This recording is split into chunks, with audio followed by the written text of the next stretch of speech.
मोरे रामा मोरे राम ए भोले जोगिया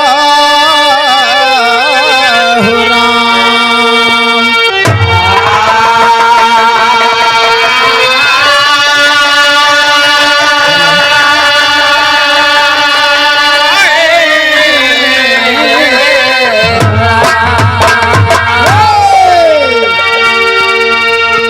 भैया 1 मिनट समय दे दीजिए। हाँ हाँ अभी आप लोगों ने एक देखा कार्यक्रम प्रीति पाल जी की तरफ से। करन करावन हार प्रभु सब कुछ तेरे पास। अंग संग तुझको जान के ये दास करे अरदास। तू राजा अधिराज हो मैं दासों के दास।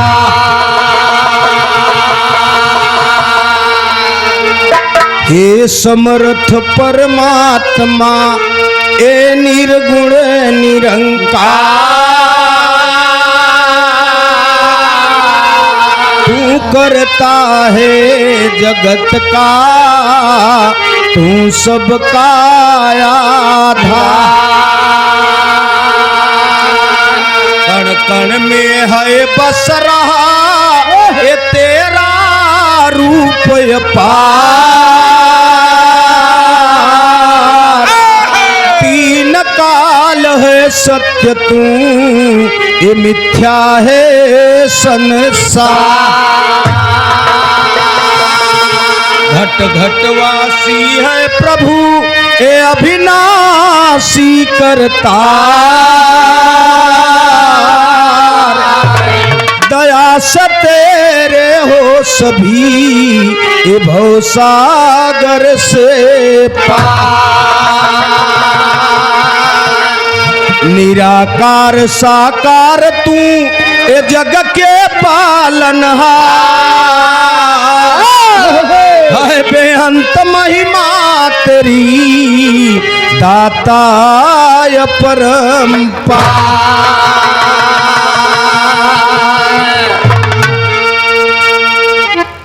हारमोनियम को जिया और बड़े भैया मास्टर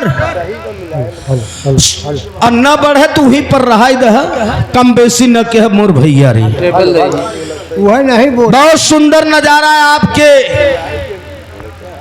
क्षेत्र में मतरी के धरती पर। धर्म के बड़े भैया आप आदरणीय सेवा में श्रीमान बाबू अखिलेश सिंह इंटर कॉलेज के प्रधानाचार्य महोदय जी, ग्राम प्रधान धर्म के छोटे भाई रियासत अली सुंदर पुष्पहार 501 रुपया का पुरस्कार देकर सम्मान किए। पूरे क्षेत्र के पूरे ग्रामवासी हमारे पंडित जी बैठे हैं विराजमान है, चरणों में सादर प्रणाम बा। जहाँ भी जे जगह पाए हैं बैठा हैं सबके चरण छू के पहलगी प्रणाम बा। कोनो बोले डोले में गलती होए क्षमा करी। आप लोग महान हैं ने आप लोग कि समय अनमोल दई के जमीन पर बैठ के दो कलाकारन के आप बिरहा सुनत हैं। रात बना बस सोई बरे प्रधानाचार्य जेकरे नींद नहीं लागत तो डॉक्टर से दवाई लेता। आप अपन नींद खराब कई के कलाकारों को सम्मान दे रहे हैं। आप लोग भगवान हैं। सुंदर विरहा गायक क्या हमारे क्षेत्र के इलाहाबाद प्रयागराज के धरती से प्रीति पाल जी पूरी पार्टी को नमस्ते प्रणाम। सब भाई के चरण छू के पहलगी प्रणाम बा। आदेश हुआ कि जितना छोटा हो उतना अच्छा हो। आई दादा पहले कह रहे कि जो छोट हो तो वही मीठ हो चूंकि जाई वही के मीठ कहते वंदना की शुरुआत बाबू जी।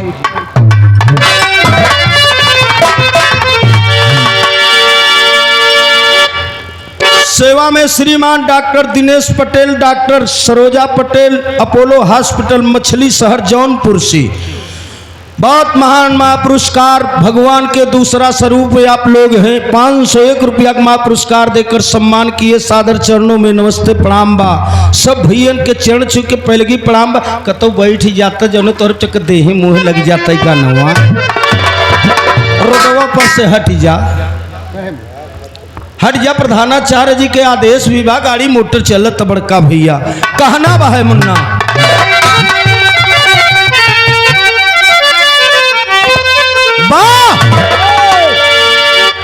बड़ी पुरान तर्ज बा, बड़ा सुंदर भाव बा। प्रधानाचार्य जी एक गवैया नोच लेथन। यूट्यूबर भाई बैठा है देखा बुरा जिन मानत जात जाए। आजकल गवैया गाना जौन गावत हन यूट्यूबर वाले लिख देथन फलाने ने फलाने को रेल दिए। हाँ जरूरत है मोर भैया ऐसा जिन करत जात जाए। और सबसे यही कही था अच्छा गाए, दोनों का अच्छा कंपटीशन हुआ, अच्छा कलाकार थे। अब तू लोग अपन व्यू बढ़ाओ के चक्कर में गवैये के रेल दे। लिखा कुछ बा सुनत कुछ है। और सबसे बड़ी बीमारी तो आजकल ही हो गया बा नोचब हो गया बा। तर्ज भर केवल डलाता बिरहा नहीं डलाता। जे पुरान श्रोता बा लोग हमारे भजन के लगे कंप्लेन करते हैं भैया गनवा आधा ही गाए है का कही थे यार गाय तो पूरा है लेकिन अब का बताई चैनल वाले भैया रे खोट डालत हैं तो मन हमार कौन दोस्त तो क्षमा चाहिए था। वंदना के शुरुआत बमार साहब कहना बा।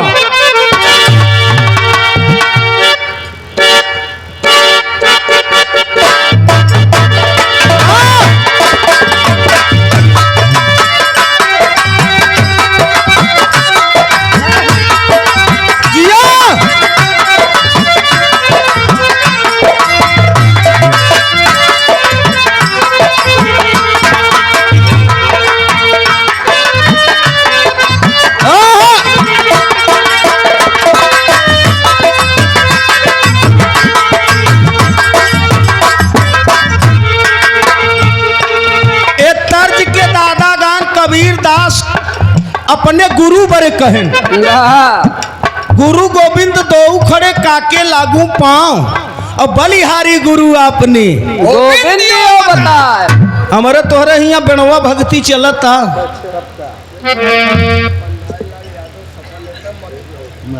सेवा में श्रीमान आपके बीच में बाबी पंधारी लाल यादव समाजवादी पार्टी के नेता है। मथुरा के धरती से 101 रुपया का पुरस्कार के है। बाबू के नमस्ते प्रणाम बा है।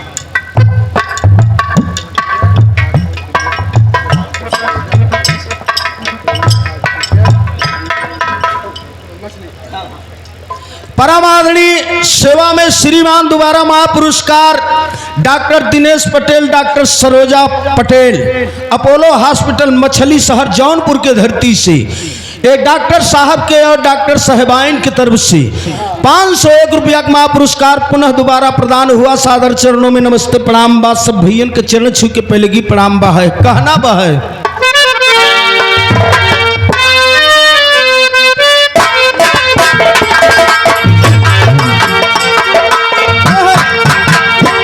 पंडित जी कबीर साहब कह रहे हैं कहा सैया हो तो है कैसे रिझाई।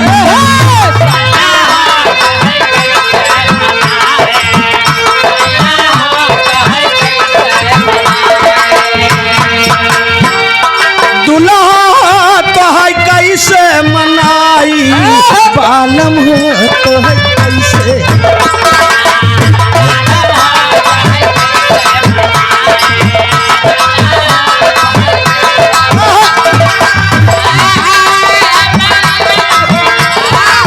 हालो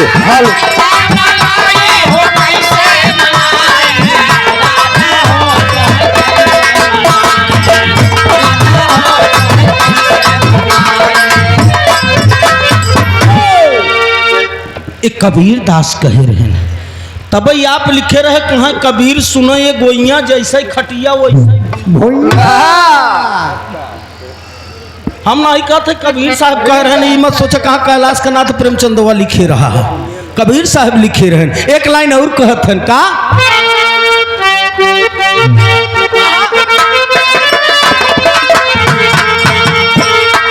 पीतल जवानी आई गईले वृद्धापनवा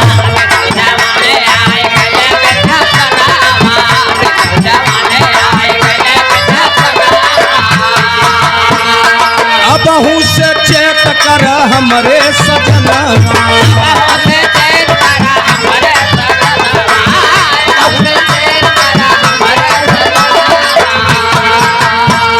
रतिया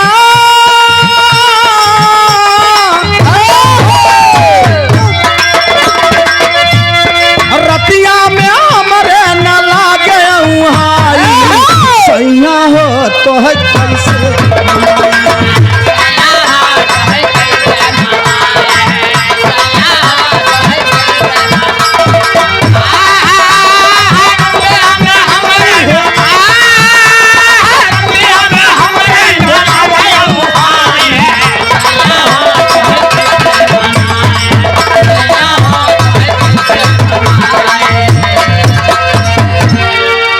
इसी बोल में भगत अपने माँ के चरणों में अरदास करते कि ये माँ आपकी महिमा परम्पार है, संसार में जब जब अत्याचार हुआ तब तब आपका यहाँ अवतार हुआ, दुष्टन के संहार के हुए, भगतन के उपकार के हुए, माँ से बड़ा के उस संसार में साहेब बा नहीं, पहला गुरु माई होत के होता माँ। माई 9 महीना पेटे में ले रहा था, बच्चा बाहर आवत, माँ पालन पोषण करके ज्ञान देता कि बेटा ये तुम्हारे काका है, तुम्हारे चाचा है, तुम्हारे मौसिया है। दूसरा गुरु के होता मास्टर साहेब होथिन, एक आक तरह किताब धै दे, अगर मास्टर न रहत के अक्षर के पहचान कराई सकत है का?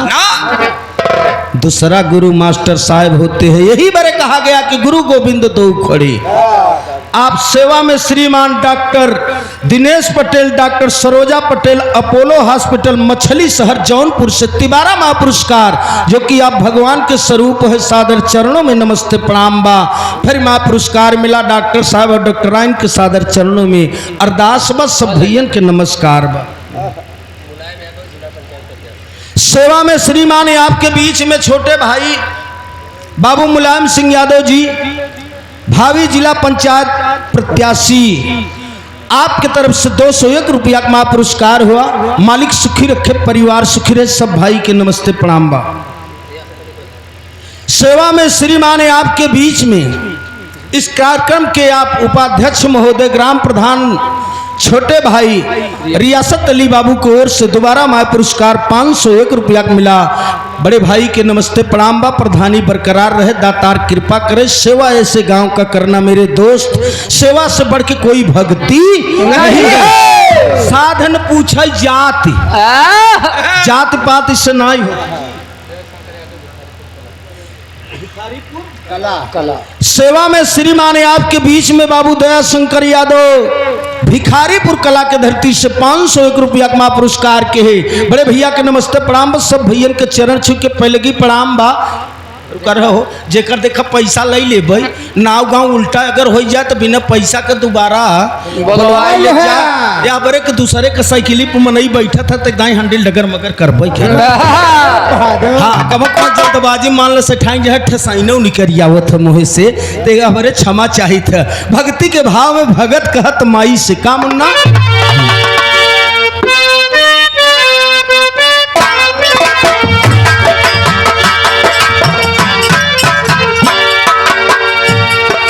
कैदा हो हम पे कृपा भवानी,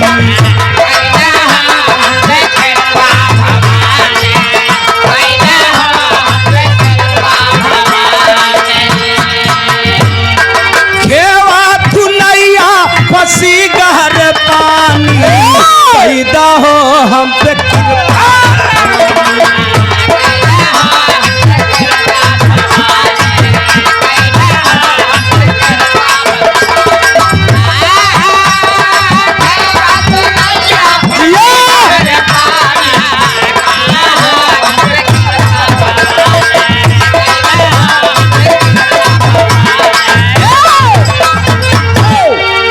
ए माँ आप तो तीनों लोक में अवतार लेके आओ, आप नहीं आई हो तो दुष्टन का संहार, और दुष्टन का संहार ना होते तो भक्तन को उपकार कैसे होते।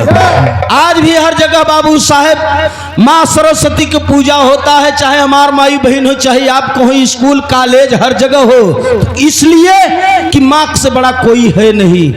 आपके बीच में परम आदरणीय समाज के सम्मानित धर्म के आप बड़े भैया हमारे फौजदार सिंह उर्फ अखिलेश सिंह प्रधानाचार्य इंटर कॉलेज मतरी के धरती से बड़े भैया की ओर से दोबारा मां पुरस्कार प्रदान हुआ 501 रुपया के सामने बैठा है। बाबू के प्रणाम बस सब भैयन के चरण छू के पहले की प्रणाम बह कहना बा।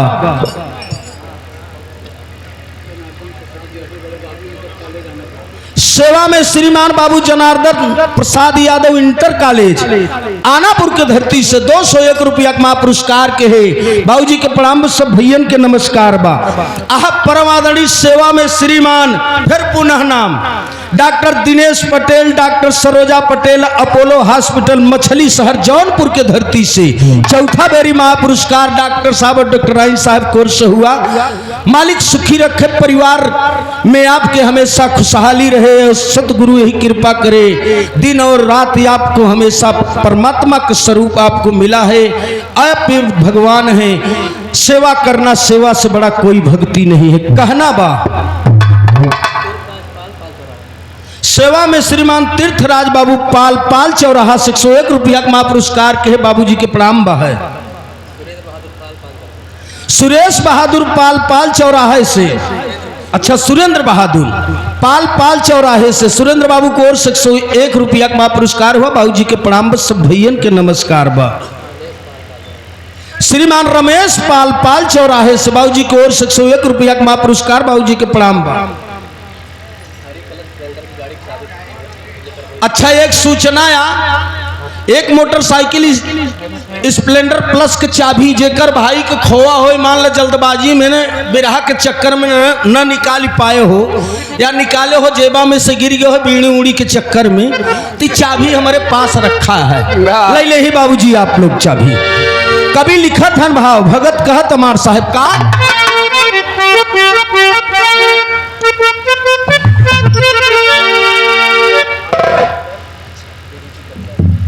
श्रीमान आपके बीच में बाबू सुनील कुमार यादव पोस्ट मास्टर और भावी प्रत्याशी बीडीसी बड़े भैया कोर से 101 रुपया का महापुरस्कार हुआ। सुनील बाबू के नमस्ते प्रणाम बा, सब भैयन के नमस्ते प्रणाम बा। कहना बा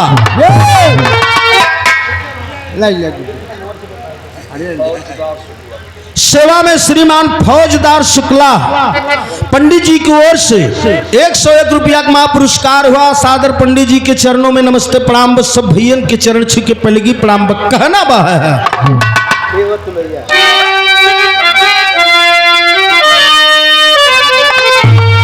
खेवा तू नैया फंसी गहर पानी कई दहो हम पे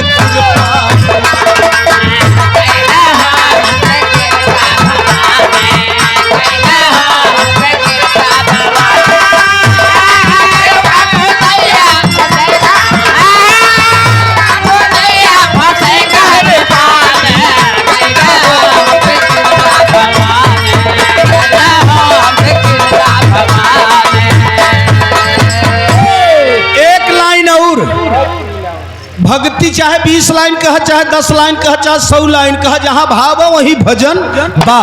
एक लाइन और कभी लिखत हन मार साहब का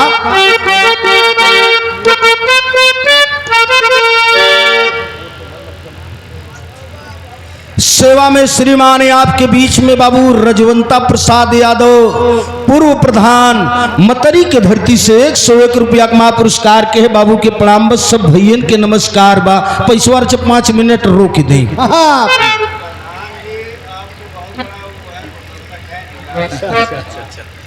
दर्शन हुआ आपको नाते सबसे, आप महान हो करे पीछे सब है, आप न बुलाए हो तो सबसे कहाँ हुई पात मुलाकात।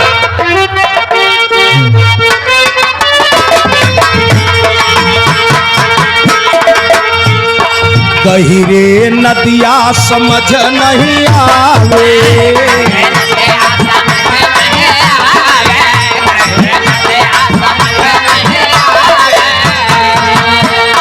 घेरी घटा बिजली चमक गिरवावे,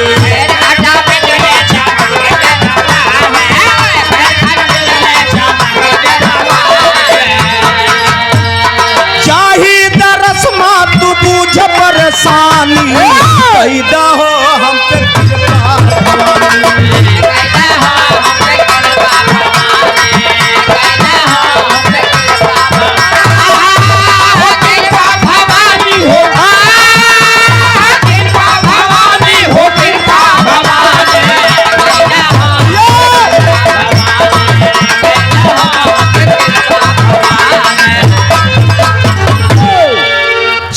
में श्रीमान बाबू विजेंद्र प्रसाद यादव पोस्ट ऑफिस में आप कार्यरत हैं मछली शहर में।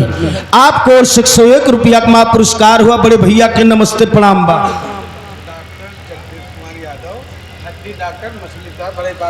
सेवा में श्रीमान आपके बीच में डॉक्टर बाबू जगदीश कुमार यादव, हड्डी के आप बहुत बड़े विशेषज्ञ और बड़े डॉक्टर हैं। मछली शहर बरई पार रोड पर आपके हॉस्पिटल में आपके तरफ से 201 रुपया का पुरस्कार हुआ। डॉक्टर साहब के नमस्ते प्रणाम बा। आखिरी लाइन बा है प्रधानाचार्य जी, कहना बा है वरना तर्ज बदल के मार साहेब।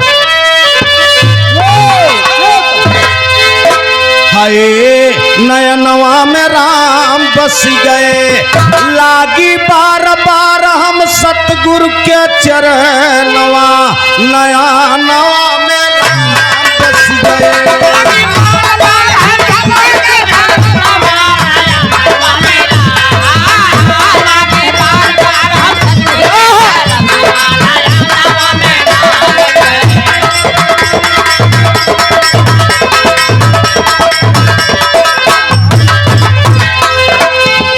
निराकार में सकती बात कह गए दास पुकारी। निराकार का मतलब जिसका कोई आकार नहीं। गोस्वामी तुलसीदास ने लिख रहा कि है नहीं अरे सूझत नहीं, अब धीर्घ धीर्घ ऐसे जिंद तुलसी संसार को हुआ मोतिया। कहाँ मौका कहाँ ढूंढो बंदे मैं तो तेरे पास में। माई और बाबू को लगो सेवा नहीं करे बड़े तैयार बा। 5 ग्राम पानी ले कहीं बोल बम बोल बम बोल।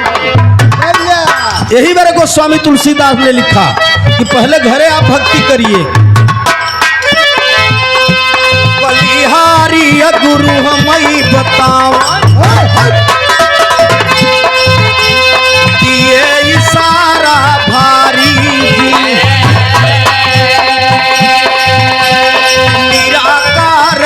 सकती बात यही तबिनती हमारी। बार बार हम सतगुरु सुन यही गरज हमारी, यही गरज हमारी, यही गरज हमारी। बार बार हम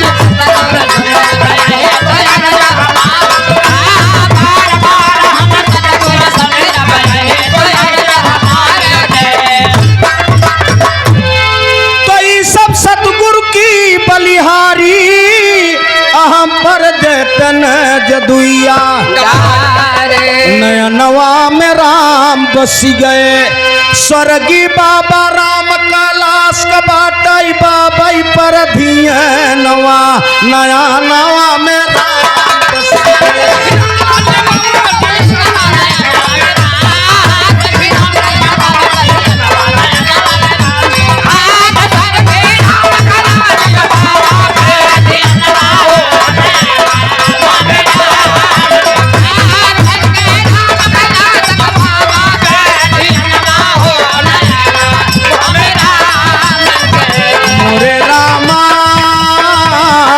संवरिया रे ए भोले जोगिया हो।